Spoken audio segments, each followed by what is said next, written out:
Bienvenidos y bienvenidas a Enclave Política. A pocos días de concluida la protesta popular en Ecuador, en Chile, los estudiantes iniciaron un acontecimiento que cambió la vida política de ese país sudamericano. Luego vinieron protestas en Colombia, en Perú, en Panamá, en Brasil, y todo esto solo se explica por el sistema dominante en todos esos países, en las condiciones establecidas por el FMI y, por si fuera poco, por el modo de gobernar de los mandatarios de esos países en esos momentos. ¿Qué significó el estallido social en Chile que empezó un día como hoy, 18 de octubre?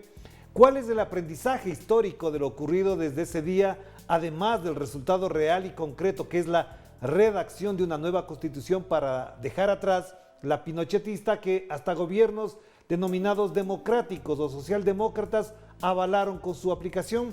De esto queremos conversar con el historiador, docente y sociólogo Octavio Avendaño, a quien le damos la más cordial bienvenida. Octavio, qué gusto tenerlo por acá. Y de entrada le preguntaría, ¿cómo percibimos desde la perspectiva histórica lo ocurrido el 18 de octubre del año 2019? Bienvenido.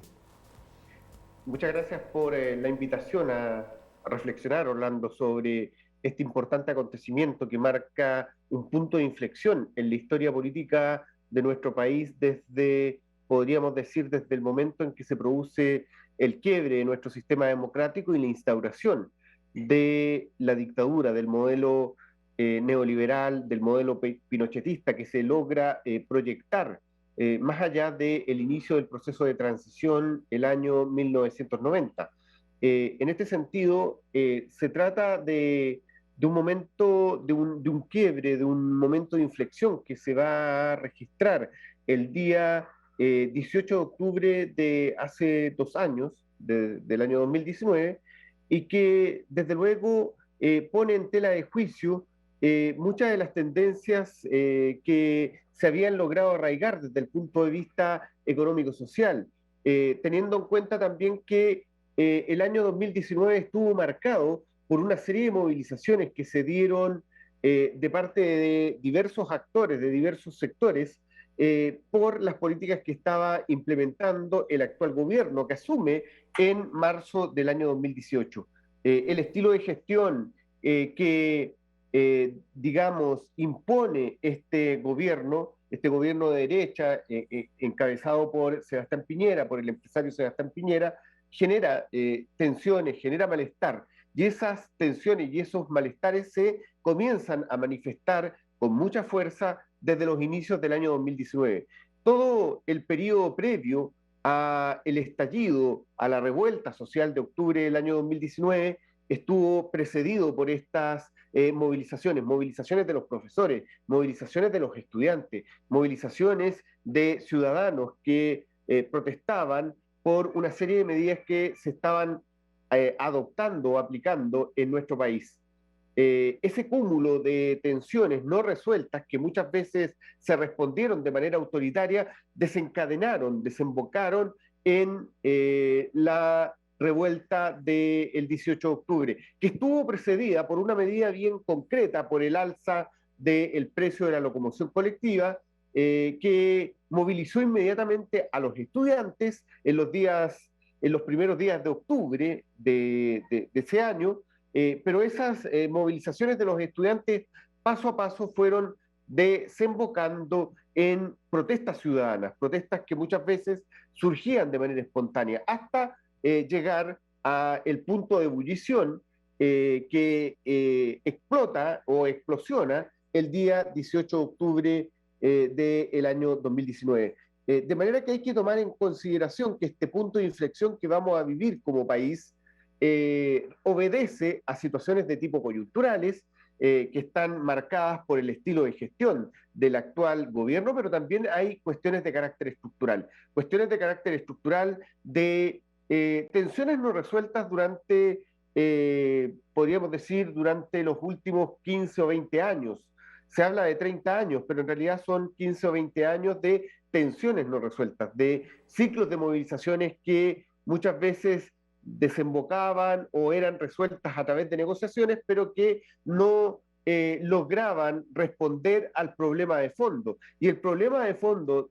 obedecía muchas veces a razones de carácter institucional, el diseño político establecido por la Constitución de 1980, y por otro lado a las características que tiene el modelo de desarrollo y las consecuencias que iba generando ese modelo de desarrollo. De manera que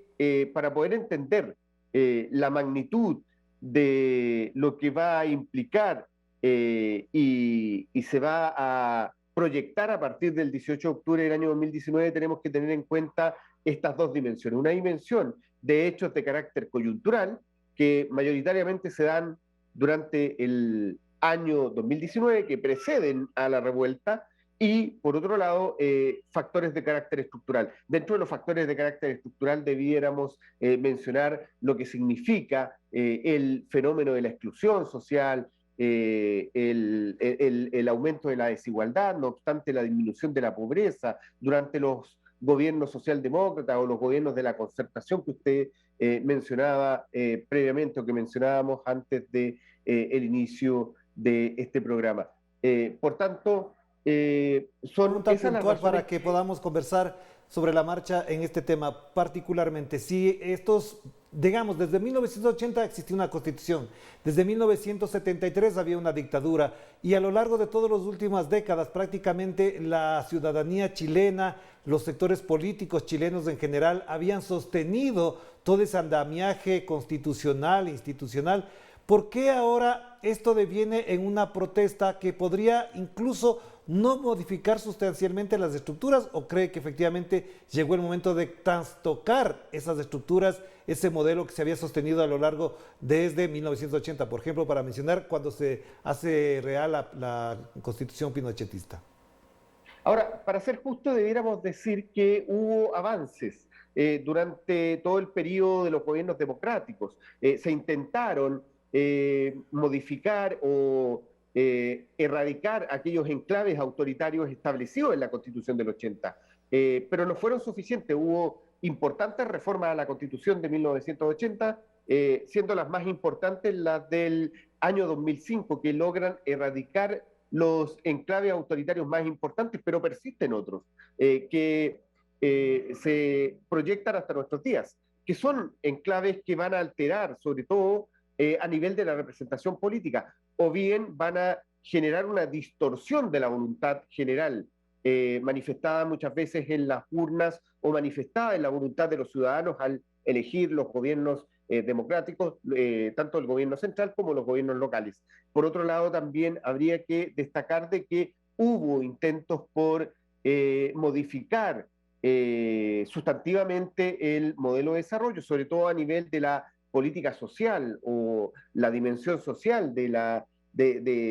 todo lo que está relacionado con el modelo de desarrollo, pero no fue suficiente. No fue suficiente y eso fue acumulando situaciones de tensión o al menos situaciones no resueltas. Hay situaciones no resueltas que se van acumulando y por ende observamos que esto es como una verdadera erupción volcánica en octubre del 2019. Por ende, el carácter explosivo y algo muy importante, que por primera vez en la historia, o como muy pocos acontecimientos históricos, tenemos un estallido, una revuelta social que se expande por todo el país. E inmediatamente se expande por todo el país. No solamente se da en las grandes ciudades, se da en los lugares más recónditos de todo el territorio nacional. Eso es muy importante y da cuenta de una tensión no resuelta en gran parte de la sociedad chilena. Claro, pero Octavio, también hay un elemento que no se había visto, quizás puedo estar equivocado, pero que no se había visto desde la dictadura hasta que ocurre el estallido social, y es que adquiere un protagonismo especial y además una identidad la protesta que está muy bien anclada con el tema mapuche, es decir, con el tema indígena, que no había visto, posiblemente digo me equivoco, pero en ese momento las banderas que más lucen en la protesta, en la calle, en la Plaza de la Dignidad, es la bandera mapuche. Entonces, ¿cómo se reconfigura en esa simbología lo que había pasado, digamos, alejado durante los 30 últimos años? Pienso que el movimiento que se configura a partir del 18 de octubre reivindica precisamente las demandas del pueblo mapuche, así como otras demandas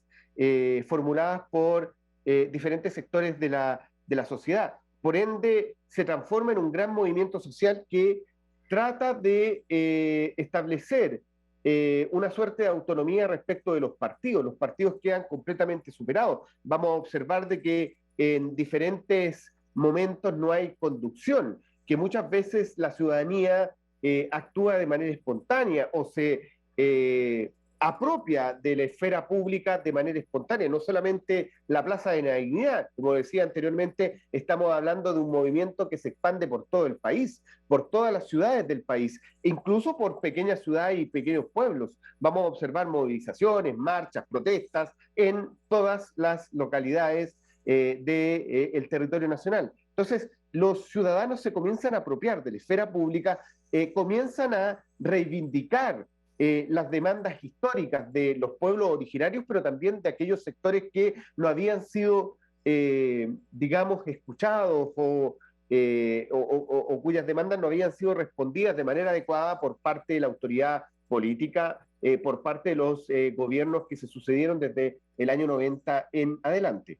Claro que sí. Octavio, hagamos la primera pausa y volvamos sobre lo que implica ya en el devenir político, en el próximo escenario de Chile, todo lo que estamos comentando ahora. Hagamos la pausa y enseguida volvemos con Octavio Avendaño desde Santiago de Chile.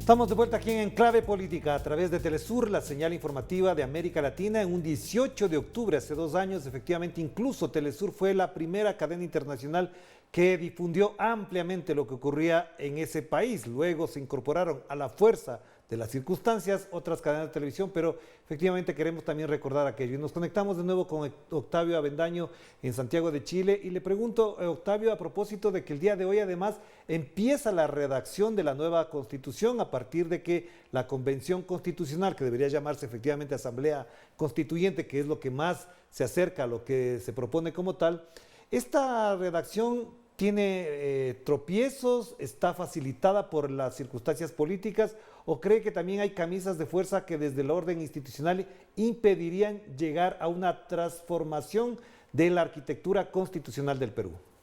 De Chile, perdón. De Chile. Sí, lo primero que quiero señalar es que el inicio del proceso constituyente fue la salida política que tuvo la revuelta social, que determinados sectores lograron establecer o diseñar como mecanismo para responder a buena parte de las demandas debido a la complejidad que tenían las demandas. Tomemos en cuenta que el estallido parte por problemas económicos sociales y las demandas que se formulan inicialmente son de carácter económico social que están interpelando de manera muy directa al modelo de desarrollo, al modelo neoliberal. Pero para poder revertir el modelo neoliberal se requería de un cambio a toda la estructura institucional y constitucional de nuestro país, porque la Constitución del 80, entre otras cosas, consagra el derecho de propiedad, le otorga supremacía al derecho de propiedad respecto de los derechos fundamentales de las personas. Muchos de los cambios que se intentaron llevar a cabo durante los últimos 30 años no se pudieron muchas veces efectuar por dispositivos que están establecidos en la Constitución del 80 que impedían avanzar hacia transformaciones económico-sociales, hacia un mayor rol o protagonismo del Estado para el fortalecimiento, entre otras cosas, de la salud o de la educación pública, debido a el carácter subsidiario que define la Constitución del 80. De manera que hay ahí un elemento muy importante a tener en consideración, que hay un cúmulo de demandas económico-sociales que se van a responder o que se van a canalizar con el inicio del proceso constituyente. Desde luego, esas demandas económico-social en lo inmediato no pueden ser respondidas por las limitaciones o por las determinantes normativas que establece la Constitución de 1980 actualmente vigente. Pero se da inicio al proceso constituyente y yo diría que el proceso constituyente ha sido bastante exitoso, entre otras cosas porque las fuerzas más reaccionarias quedan completamente recluidas, no tienen ni siquiera desde el punto de vista de la representación la posibilidad de vetar en este momento las iniciativas de cambio que se han planteado, se han formulado. Desde luego, lo más probable es que en términos sustantivos existan avances importantes, pero que sean el resultado de acuerdos entre las fuerzas políticas más importantes que están representadas, excluyendo a la derecha no en un sentido, digamos, no en un sentido de una voluntad de exclusión, sino que las circunstancias hoy día institucionales favorecen precisamente la representación y la voluntad de las fuerzas de cambio, de las fuerzas que están o que han apostado y que han promovido cambios sustantivos en la sociedad chilena y no aquellas fuerzas que durante muchos años impidieron los cambios. Claro, En pero ese Octavio, sentido, ahí le puntualizo algo que también es muy importante y no hablo de casualidades porque efectivamente las cosas ocurren en los momentos que deben ocurrir y tiene que ver con que la imagen del presidente Sebastián Piñera ahorita en estos momentos es prácticamente señalada por violación de los derechos humanos, ya lo de los Pandora Papers o papeles de Pandora, digamos que dejémosle por el momento a un lado, pero hay un señalamiento ya concreto del reconocimiento del presidente Sebastián Piñera de que hubo delitos de lesa humanidad, de que él estuvo al tanto de lo que ocurrió con respecto a la ciudadanía, de las lesiones graves contra ciudadanos, contra las detenciones, y todavía hay presos que no han resuelto su libertad porque efectivamente el sistema les impide aquello. Si esta configuración de violación de delitos de derechos humanos con delitos de lesa humanidad están personificados en la figura de Sebastián Piñera, ¿qué le espera a él en este caso concreto? De partida tiene una enorme responsabilidad política en todo lo que va a ocurrir a partir del día 18 de octubre del año 2019, que es cuando responde de manera autoritaria a través de el establecimiento de un estado de excepción constitucional, del establecimiento del toque de queda, de la salida de los militares a las calles para lograr establecer el orden, algo que ni siquiera con los militares en las calles se va a lograr establecer. Podríamos decir que es la pandemia recién lo que va a atenuar buena parte de los conflictos y de las movilizaciones que se estuvieron llevando a cabo desde el día 18 de octubre hasta aproximadamente mediados de marzo del año 2020. Pero en ese sentido, teniendo en cuenta de que hay abusos, hay violaciones a los derechos humanos, hay delitos de lesa humanidad que fueron registrados incluso por importantes organismos de derechos humanos a nivel internacional que visitaron Chile en los días de octubre o noviembre del año 2019, incluso parte de diciembre y enero del 2020, y que registraron todo ello, no lo libra de responsabilidad. Ahí hay algo que el actual mandatario va a tener que responder ante la justicia en el momento en que deje el poder. Más allá de todo lo que ha significado en el último día, en los últimos días, este escándalo, que es un escándalo más dentro de los conflictos de interés que el presidente Piñera ha, digamos, registrado durante este segundo mandato. Pero más allá de eso, lo más importante es que hay delitos de lesa humanidad, hay violaciones a los derechos humanos que no solamente el presidente Piñera, sino que otros representantes del Ejecutivo, algunos de sus ministros del Interior, algunos de los responsables directos de las políticas de seguridad van a tener que responder ante la justicia en su debido momento. Claro, y un elemento que sí es importante considerar antes de cerrar la entrevista, tengo otra pregunta pendiente también, es ¿cuál es el aprendizaje para la clase política, para la sociedad política, para el sector que hace opinión pública del 18 de octubre en adelante? Le hago esta consulta por dos consideraciones. Parecería que incluso editorialistas, incluso algunos pensadores, no toman en cuenta esto y valoran con cierto relativismo lo ocurrido. Y segunda consideración es porque la izquierda mismo, el progresismo chileno, parecería que de esto no aprendió que la unidad es lo fundamental para afrontar los desafíos planteados por la sociedad chilena desde el 18 de octubre. Entonces, ¿cuál es el aprendizaje? Pienso que el aprendizaje va por el lado de que hay cambios que no se pueden seguir postergando, de que el costo de postergar esos cambios es mucho mayor que la promoción o el respaldo de determinados procesos de cambio en términos institucionales y en términos económicos sociales. Ese es uno de los primeros aprendizajes. El segundo aprendizaje diría que tiene que ver con el problema de los derechos humanos, de reivindicar, teniendo en cuenta lo que fue la experiencia del caso Pinochet. Es por eso que ninguna de las autoridades responsables de haber cometido o haber estado involucrado en violaciones de los derechos humanos se va a librar, y eso se sabe en este momento. Creo que la derecha también es bastante consciente de esa situación. Y en tercer lugar, y es bueno que usted lo resalte, Orlando, y no lo resalte tanto yo, para que se vea más como una visión externa, el problema de la izquierda. Es bastante sintomático este problema de falta de articulación, digamos, de fraccionamiento, y que no solamente afecta a la izquierda en particular, podríamos decir a todo el espectro de centro izquierda y de izquierda que ha constituido la oposición frente al actual gobierno. Uno de los hechos más sintomáticos es el debilitamiento que experimentaba o que venía registrando la oposición política antes del 18 de octubre del año 2019. Pienso que el 18 de octubre les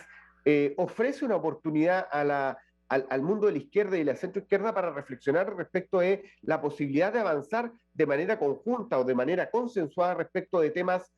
fundamentales y sustantivos, pero persistiendo desde el punto de vista organizativo la separación, el fraccionamiento, el divisionismo hasta nuestros días que desde luego podrían en algún momento tensionar el éxito del proceso constituyente, podrían llegar a tensionar o a determinar el éxito del proceso constituyente y sobre todo lo que va a ser la experiencia de un nuevo gobierno. No sabemos, existe una alta incertidumbre precisamente por este divisionismo que impera en el sector de la oposición y en una parte importante de la izquierda de nuestro país.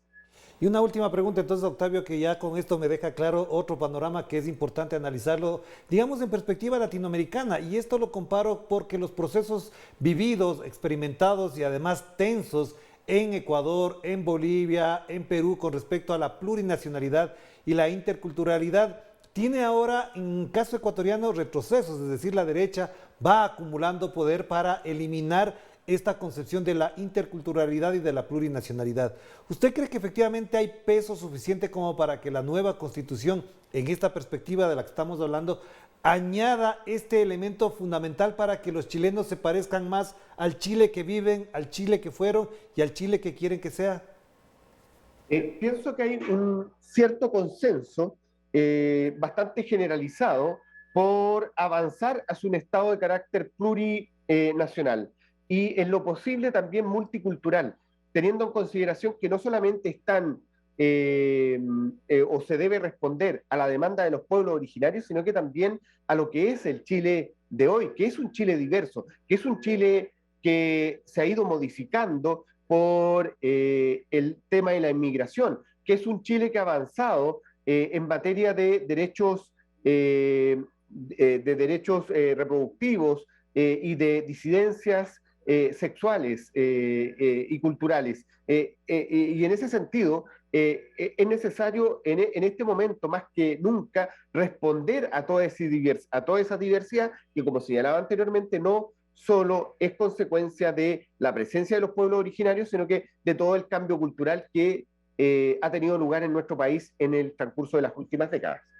Claro que sí, gracias Octavio, muy amable, muy importante lo que acaba de mencionar y por supuesto estamos atentos de lo que ocurre en Chile a partir de este nuevo 18 de octubre donde se empieza a redactar la nueva constitución para los chilenos. Le mando un abrazo, que esté muy bien. Muchas gracias a Telesur y un agrado, Orlando, de compartir mi punto de vista con ustedes. Efectivamente, un agrado también para nosotros poder compartir estas ideas y estos pensamientos a propósito de lo que vive y experimenta la sociedad chilena a partir de lo que ocurrió hace 2 años exactamente. El 18 de octubre del 2019 marcó un hito importante y por supuesto eso también tuvo un peso, una incidencia, un impacto en la conciencia de América Latina de la cual hemos dado cuenta aquí en Telesur. Nos despedimos. Cuídense mucho, que la pasen bien. Chao, chao.